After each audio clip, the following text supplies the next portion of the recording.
Soften up the mess, drop it in the water, let the daughter find her image with the rest. She'll be learning how to breathe, spinning through identity. Hello, everyone, and welcome back to the Godly Girlies podcast.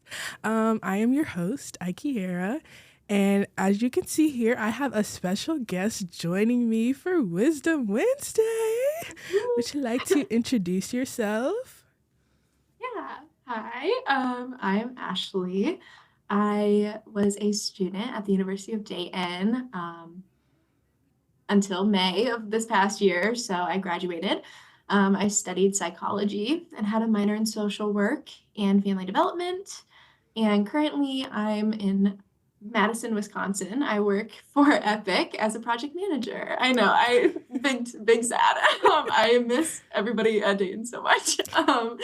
But yeah, so it's a little about me.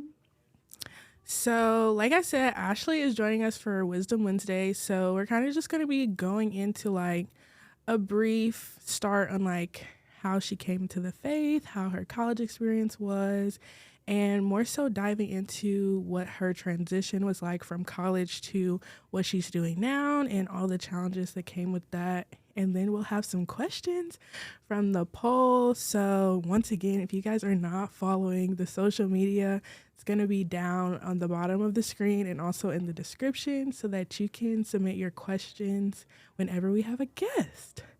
So yeah, to start us off, Ashleigh, so when did your walk with God kind of start? Like, were you raised in the church, or like what was your relationship like prior or in college?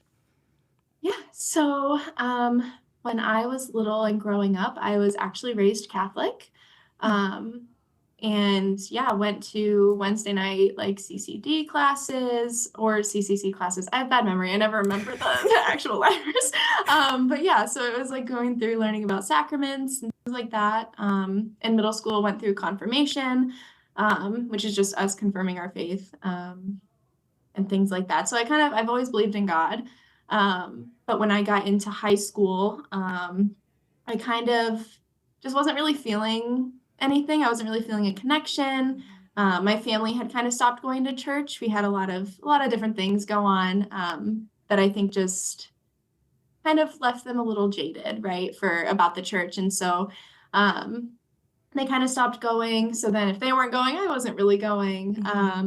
And then once I got my license, I kind of just was like, I'm not going to go to the classes on Wednesday because I don't get anything out of it or things like that. But then every once in a while, like I would still feel like, because I still believed in God, I still believed in Jesus. I was like, well, I feel like I should go to church or something. So like I'd go to mass every once in a while with like some of my friends who go to church and things like that. But I still just wasn't really feeling that personal connection. But I would always say like prayers still, like we do the pray before meals or like Our Father, like things like that, even if it wasn't really like my heart was really that in it. Yeah.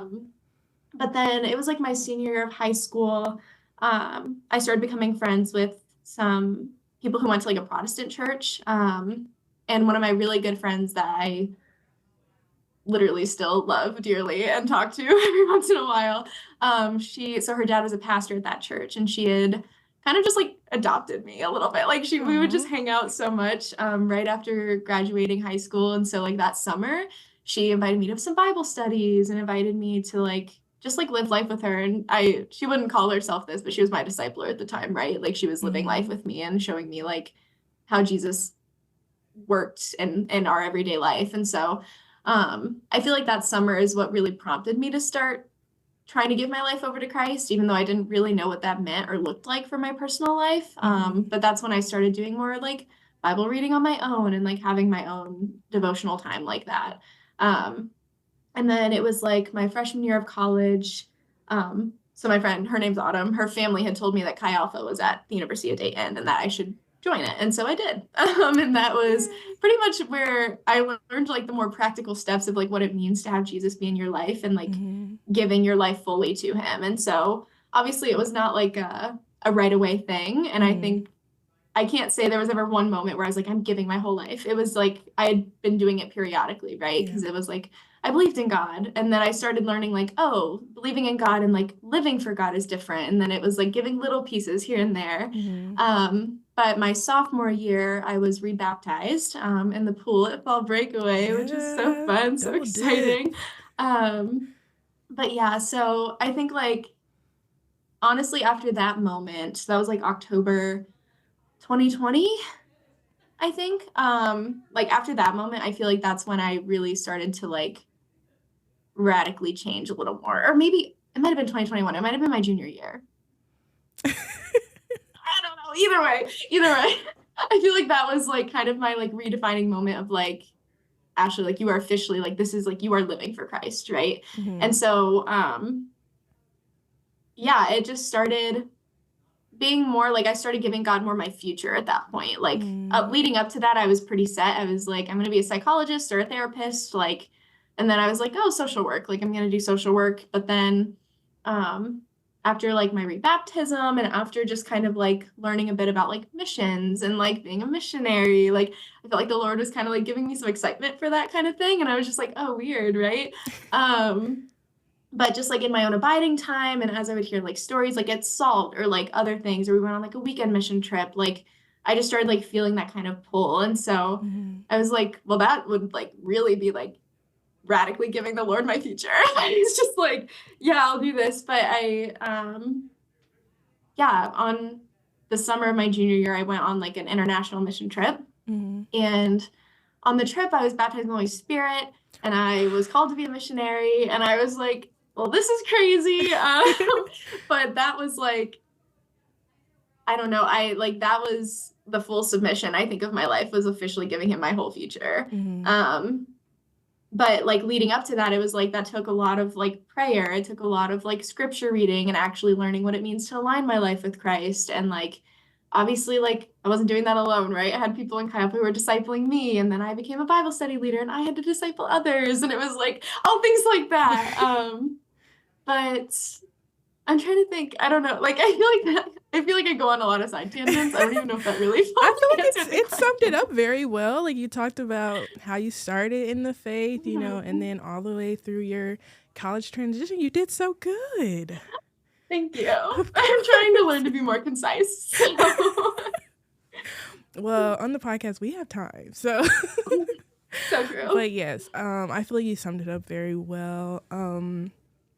I feel like this was such a perfect time to have you on the show because in previous episodes we have my testimony and then we had Branielle's, and it's like you're like always talked about in like each and every one. So it's like we had to have Ashleigh here so you guys could get the full puzzle together. Like this is the Uh, woman. This is the woman.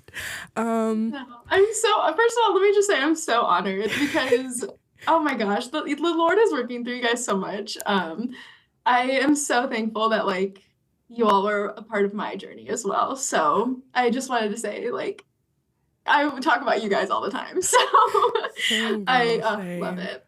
But Well, thank you so much. right. So, you kind of talked about leaving off with like your call to missions. So, now you are in Wisconsin. So, how did you get this position? What was kind of like that gradual change from college to where you are now? Like, It's a great question. All right. So kind of a little bit, it kind of ties into like going into my senior year and stuff. So mm-hmm, after I felt, the call to be a missionary, I was like, all right, well, I I don't know how many other people relate to this, but the University of Dayton is very expensive. And even if people are listening from other universities, if it's a private university, it's very expensive. And I have a lot of loans, right? So to be a missionary, you can't have that because you're support raising. Other people are giving you money for ministry, right? mm-hmm, Not for your loans. And so that kind of like shifted what I was going to be doing. So instead of going into social work and where I would have had to go to grad school and things like that, I now had to look into trying to find a job instead and like really relying on finding some provision um, for those things that are like, I don't want to say stoppers. I don't think I'm like stopped from being a missionary because of this, but it's like, it's not wise, right? And so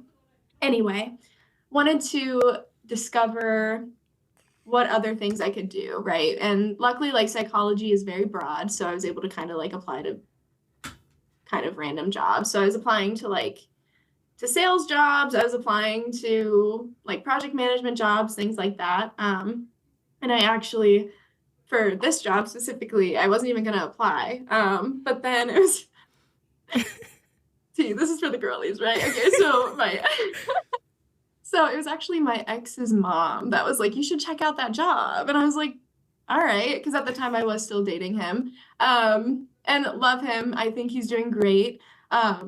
He's a big part of my story because it was like giving my life over to the Lord means reevaluating your relationships and what that means for your life. And so, sorry, another side tangent, but she was like, you should apply. I was like, all right. So then I started applying and I'm going through the interviews and it just seems like a good job. Like, actually for this role, it was like, I don't know. I want to say it's only through the Lord that I got this job because there's like this hard assessment that you have to take. And 1% to 3% of people like make it past this assessment. And then I was just like, well, there ain't no way I knew what I was doing. So I'm like, that had to be the Lord. But yeah, I don't know. It was kind of something where it was just a good opportunity for the time. And it was like, at this point, I was like, you know, being a missionary, it means just living your life for Christ wherever you're at. And if I can't get to where I feel called to go right away, I'm going to try and do that wherever I'm going next. And so I ended up accepting this job and kind of went through some initial like, oh no, what if the Lord didn't want me to accept this job? But then I don't know. I think, and this is just a little tidbit, I think sometimes we get caught up, right? And like, what does the Lord want me to do at this time? But sometimes it's like, there's not always a one right decision. There's just the wrong decisions, right? And I didn't feel the Lord telling me that this would be a wrong decision to do. And so anyway, took the job and moved out here, not knowing anybody. And that was really scary. But this is another way in which I think the Lord has really blessed this move is just I found a church right away. Like my campus pastor found the Chi Alpha campus pastor at the time for University of Wisconsin-Madison, connected me to her. I met up with her like the first or second week that I moved here, loved her and got super integrated in the church. And I've made like a ton of friends at work. I've made a ton of friends at church and like have a community. And like, it's not always the story for people who move out here and like, especially not knowing anyone. And so it's like another way that I just feel like the Lord really did bless like this move and this job for me. But I mean, the transition has been very difficult. In school, and I'm going to get into some cliches here. I was kind of thinking, I was like, what can I say that's not a cliche? But so one of the biggest things is like, I know that like our campus pastors would be like, oh, like, you know, build these habits now because you're only going to get busier. And I feel like we're just like, nah, like I'm fine, right? But no, it's actually so true.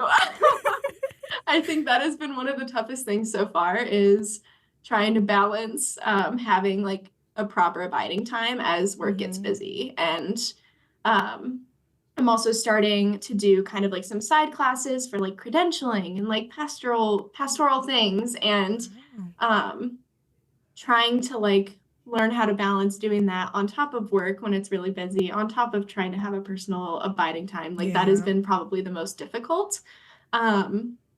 Especially because like your abiding time is what's going to filter into, so like having this job, I'm like, okay, I want to live my life for Christ and I want to have the marketplace be like my mission field, right? And so it's like, how am I going to do that? Well, if I'm not feeding myself spiritually, it's not going to come out at work and it's not going to be as evident to others. This is another thing. I had to like retrain my brain of like the idea of like not worshiping the call, but worshiping Jesus and worshiping what he wants for my life, right?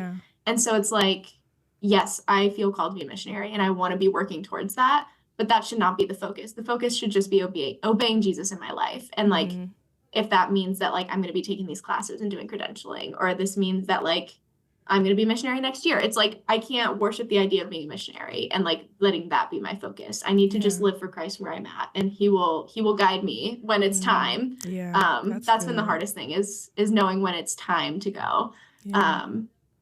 Because in my head, I was like, okay, I want to get there immediately. So I'm going to pay off my debt in 2 years and then I'm going to go. And it's like, one, I don't know if that's realistic or not. I mean, the Lord provides, right? If the Lord wants to do that, he'll do that. However, I like I've had to give up the idea of planning that out. And I've had to give up the idea of like, yes, I am going to be a missionary as soon as possible because it's possible the Lord doesn't want me to be a missionary yet, and he wants me to be a missionary 20 years down the line. I have Mm-hmm. no idea. But I know that like whatever role he has me in here, like there's people he wants to meet here, and there's skills he wants me to develop and things that he wants to provide for me at this time. And it's okay to be in that season. And but how am I going to know that if I'm not abiding? And how am I going to know that if I'm not trusting him? Yeah. And so yeah, kind of tying it back to that cliche of like, please, if there's one piece of wisdom, literally develop the habit and don't lose it. Because it's so easy to lose it, I think. Like it's so easy to break a habit. Yeah. Well, it's easy to break a good habit. I feel like bad habits are really hard to break, but good habits, Exactly. when they actually improve your life, it's difficult to, yeah. So anyway, I digress. That was so good though. I was literally just talking to Branielle the other day about habits and how that exact same thing, like it's so hard to like maintain good habits, and it's like we Mm-hmm. know that they're good for us and that we should be doing them, but then there's also just like the battle of like denying your flesh and denying the desire to go on Instagram or go on TikTok or Mm-hmm. just be distracted by everything else versus like just sitting down, reading your Bible, praying, like Mm-hmm. just abiding. Yeah. So that was definitely some good stuff. So, would you like to talk about your job and what you kind of do? Because you got this job Sure. from the Lord. So, Yeah. let's see what the Lord done Yes. did. Um, so what I do, it's a little hard to explain. So um, I work for Epic, it's a healthcare IT software company. Um, and I work as a project manager. More specifically, I'm an implementation specialist. And so basically, when hospitals or healthcare software, when they purchase Epic, they hire us to help them install. Or like there's different types of installs, but in general, we help with the install of the project. We're split up by application. So I'm on the orders team, which works specifically with providers and like inpatient physicians, and just like their workflows, whatever, things like that. So really my role is I work with analysts hired by like the customer to build the system, get the system ready, we test it, and then eventually it goes live. So it's like they switch from whatever legacy system they had, goes Mm, on to Epic, and then after like go live after a few weeks or like a month or so, we roll off and go to another install. And then there's like a technical service person who like rolls on and they take over um, for that customer. So um, yeah, so like currently I'm on like an add-on and I'm on something called a refuel. And so it's like we're taking like my customer is already live on Epic, but what we're doing is helping them kind of like upgrade their system. okay. But yeah, so my day consists of like since it's project management, it's a lot of emails, it's a lot of scheduling meetings, leading meetings, leading decision-making meetings and stuff for the software or um, leading meetings for like if the analysts have questions about their tasks and like things like Mm-hmm. that.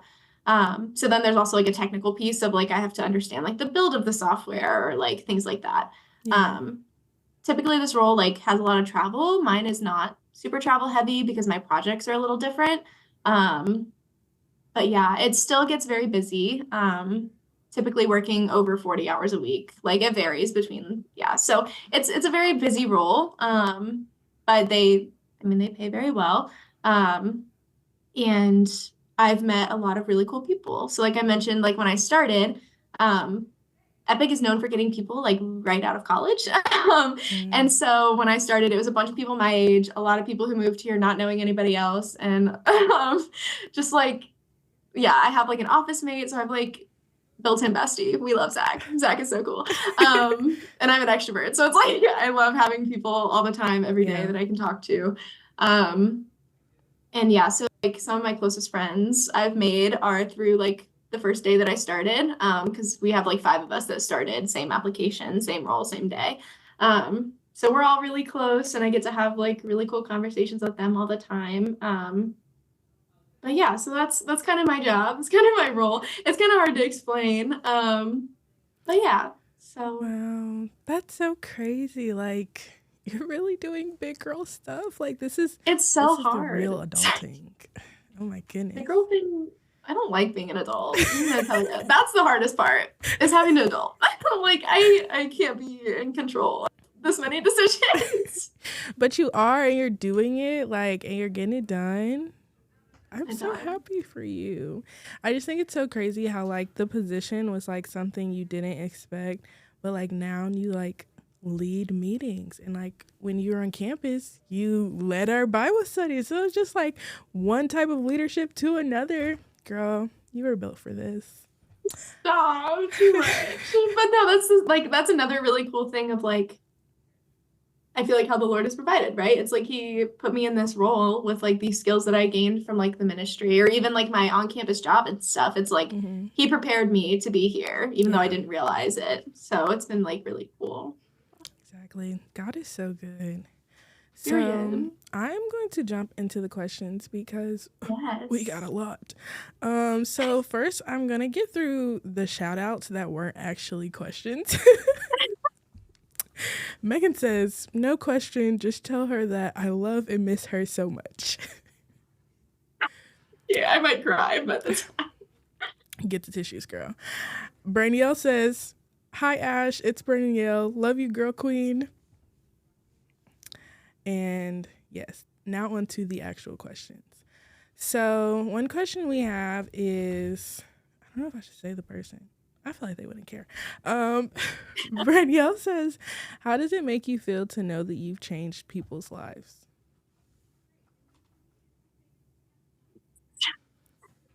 a crazy question. It's true though. I oh my gosh. Sorry. It's I cry okay. all the time. If It's people don't okay. know You're that gonna about make me. me cry. Oh my goodness. I didn't even bring my tissue box in here. I ain't got no tissues in here. I think that like the way I see it, oh man.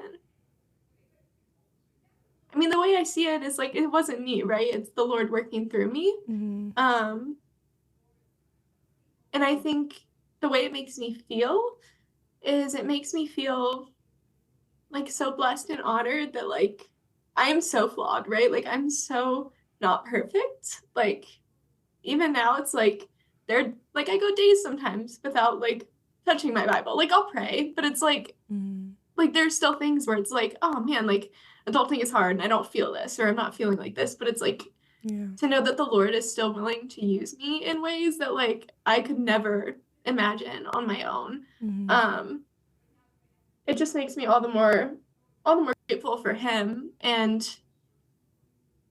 also for like one what he's done for us, right? Like Jesus is Mm-hmm. perfect and literally died so that he could work through us through the spirit and Yeah.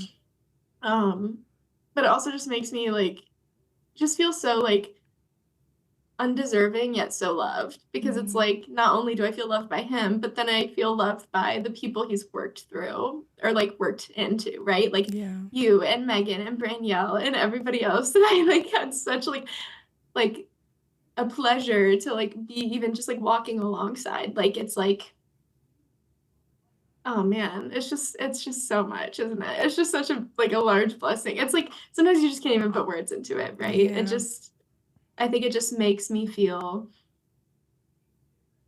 just like so thankful for the Lord and who he is and how he loves us. So Amen.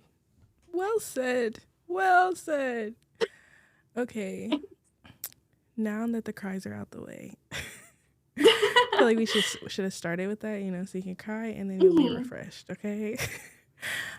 So another question is, what advice do you have for those struggling to break out of their shell?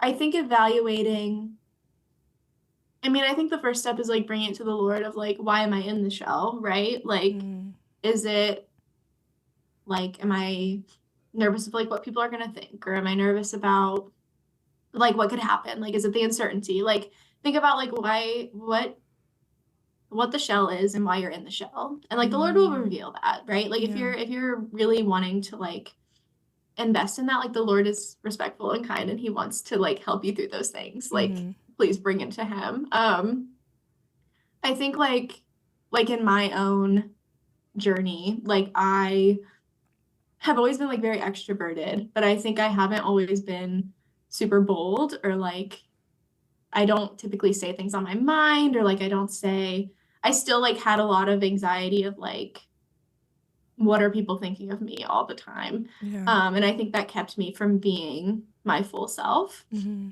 Um, and really I like what I needed to do is like I needed to bring that to the Lord and recognize like my identity in him, right? Like my identity is in him, not in what other people think. Yeah. Um, and allowing that to run my life, which is so much easier said than done. And I still fall into the Mm-hmm. trap, right? Like it's not, I don't think it's something that like once you fix it, it's gonna be, or like once it's, been worked on, like it's never gonna come back. I think Mm-hmm. it's a lot more complex than that when it comes to our identity and how that plays out in our life. Like, especially because I mean, I think that spiritual warfare is real, right? I think the enemy likes to try and bring up our past and he likes to try and bring up our past identity and like things that we tried to like that we have broken out of. Like he's gonna try and find ways to work it back in because he knows like those are things that like we might be weak to, right? And so it's Mm-hmm. just like forever bringing it to the Lord anytime like something happens where you like feel yourself going back into your shell or going back into whatever it is you identified with and like bringing that back to the Lord because also the Lord already knows what you're thinking. He already knows your heart. He already Yeah. knows where you're at. So it's like you might as well just talk to him about it because Exactly. that gives you the ability to break free from it because he's going to do that and Mm. he's the chain breaker, right? So it's Yeah. like I don't even know if this is making any sense, It definitely is. but yeah, I mean the answer to everything is Jesus and bringing it to Jesus. Exactly. But of course it's so much easier said than done. And like I said, like it took me a while to ever fully submit to Jesus. Even now there's things that I know I'm holding on to. I'm like, I gotta get rid of it. You know what I mean? Like it's an ever going process. Yeah. But I think like I right after I graduated college is when I went through my biggest, like I went through deliverance, like and just like felt such a relief of like a anxiety and like what people are thinking and like things like that. And now it's I like I don't know. I like the Lord has given me a lot of freedom and like has given me a lot of the ability to like even if I am nervous about something, like I can still do it. Whereas Mm-hmm. before like I would not be able to.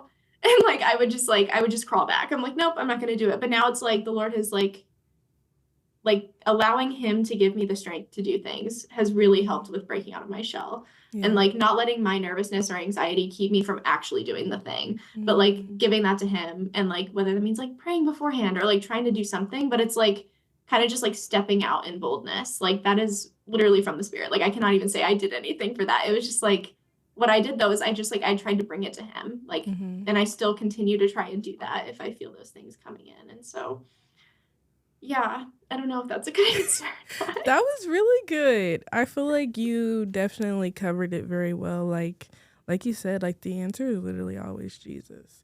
But I think it was good how you said like thinking about like why you're in your show, like what that reason is, and Mhm, just revealing things to God and allowing God to like shine a light on it. That's where mhm, like healing and breakthrough comes from because mhm. he can't do anything with something that you're like holding so close to like your chest. Like, of course, he already knows about it and he already knows what Yeah. you're going through, but you have to do your part in surrendering it to him. Mhm. Yeah, and I think too, like I fell into this with like my relationship and things like that, where I was like, "Yeah, Lord, like you can have this," but I didn't actually, like, you know what I mean? Like Yeah. I said it even to him. I was like, "Yeah, you have this, Lord." It's like he's not gonna. I mean, he's not gonna do anything with it if like you're not actually wanting him to or like Mm-hmm. allowing him to. He's not that kind. He's not a God that's just gonna like overrun your life without your permission, right? Like Yeah. Um, I mean, I think some people have really radical stories like that, and like I think he can, but I think it's also like there's certain things where he's like, no, like you're gonna have to do the work, and like that was something that like I had to deal with because Lord knows I am not good with boundaries, and Lord knows I'm not good with doing hard things, right? And so it's like he'll put me in a situation where I have to do the hard thing. And I'm like, why can't you just do it? Why can't you just get rid of it? And it's like, because I'm trying to grow you, right? And so anyway, I'm trying to grow you in your obedience. I'm just like, okay. Anyways. Okay, so the last question, because I feel like some of these you just unbeknown to you already answered. So how do you meet new friends where you are while maintaining the friendships that you've already created? No, because that has literally been the thing I'm struggling with. I'm so serious. Because that is such a real thing with transitioning out of college. Yeah, I think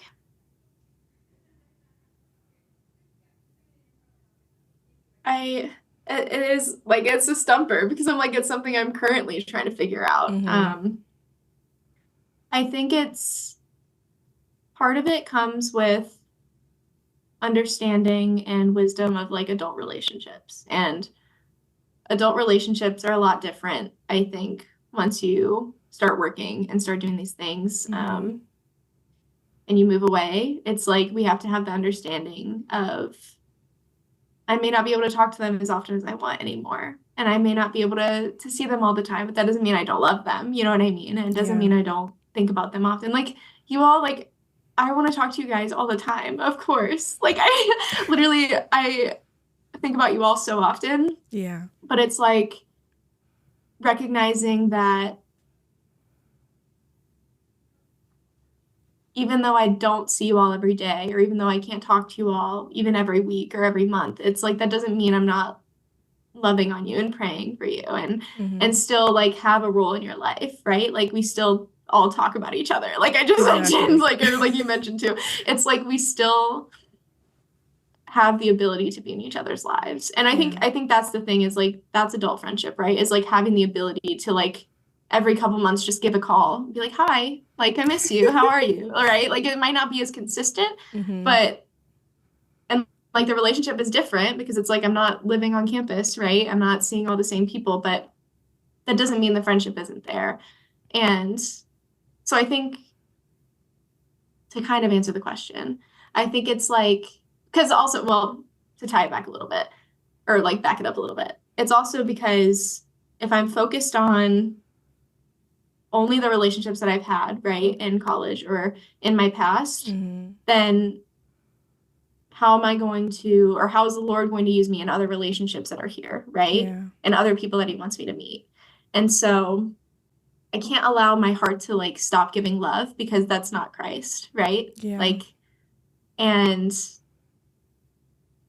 I think it all kind of ties, sorry, my brain is scattered, but it all kind of ties together in the sense that it's kind of like the biggest thing is redefining that, like what adult friendship is. And I think adult friendship is having that mutual understanding of like the love is still there and I'm always going to be there for you. Exactly. Even if it's like not always consistent. Like, but if you like, if anybody were to call me randomly, like I would pick up and I would talk for however long they need. You know what I mean? It's like, like that is part of it. And it's also like allowing the space in your heart for new relationships because just like the Lord worked in our lives all together, like he has other lives he wants to work in. And it's being willing to like give him that, even if it's like hard or like strenuous. And like I'm even battling in like even when I moved here, like I made a ton of new friends, and then there's still more people that I feel like are like wanting to be friends. And it's like trying to find that balance of like, okay, like I want to give love to all these people. And it's like, once again, it ties back to abiding though. It's like I need to be abiding and receiving the love so that I can overflow and I'm not like getting overexerted because it's like I'm doing it out of my own strength or my own love. Like I can't do that. The Lord knows I can't do that. And even if I tell myself I can do that, 3 weeks down the road, I learned, no, you can't. And you thought you could. And I think it's just, I mean, that is just such a hard question and is something I'm battling like all the time. Like you talked about it like so well. Like college is like such a unique experience where we're like around people like 24/7 and in the same environment and can just connect with each other. And then I feel like a part of maturing is realizing that like that kind of relationship only happens like in this time period of our life. Once we have jobs and later relationships and marriage and children, like we can't be upset at anyone for having a life and working, because soon that's going to be us. So I think we all just understand that like Ashleigh's a big girl now. She has big girl responsibilities, but we know that the love is all the same. Yeah. Well, know that I don't like being an adult. I'd much rather be back there with you guys. No, okay. I feel like I'm making everybody scared to be an adult. I promise it has its perks, okay? Like, it's very nice to, you know, not have to ask to go do anything, or like you are in more control of like what you're doing and when. And I think that's probably been like the weirdest thing of adulting. And like, I mean, this started in college where I would just be like, I'm going to this thing. Like, I would just tell my parents instead of like asking, you know what I mean? And now it's like, they're asking me, they're like, are you going to be in town? Like, can we visit? And I'm like, how the tables have turned, you know what I mean? Like, I don't know. I'm just like, this is crazy. Like, it's just weird. Wow. Well, thank you so much, Ashleigh, for answering all the questions that have been sent in. So just to close us up, like, is there anything that you would like to leave the people with? Anything you'd like to say? Get off your chest. I mean, just reiterating, I feel like the key takeaways of this is my project management side. Okay, the key takeaways of this meeting podcast. Just be consistent and build the habit of reading your Bible and abiding with the Lord. Be honest with the Lord and consistently bring things to him that are keeping you in your shell or otherwise like causing you stress. Recognize that it's going to be a lifelong process, that even as an adult, you may not have it figured out. And I don't think the Lord expects us to have it figured out. Yeah. And yeah, do things out of Christ's strength and Christ's love. Don't try and do it out of your own. And don't be afraid to be an adult. If you give it to the Lord, I promise he will bless you, and he will give you direction. And he'll provide. He'll give you that. So he's faithful. He's kind. He's loving. He wants to do work in your life. Period. Yes, period. That was such a great end to this episode. Thank you so much, Ashleigh, for being here on the Godly Girlies podcast. Thanks for having me. Of course. I love you so much. But I love you. All right, guys. Thank you so much for watching this episode. Make sure you like, comment, and subscribe, all the YouTube things. And check out our socials in the description. I will also post Ashleigh's Instagram, ? Sure. Yeah. So that will be right on the screen below her somewhere. And then also in the description if you want to go check her out. But yeah, bye everyone. See you next week. Walk her down the valley, pack a piece of heaven for the bottoms of her feet. Teach her how to jump and how to stretch when she reach.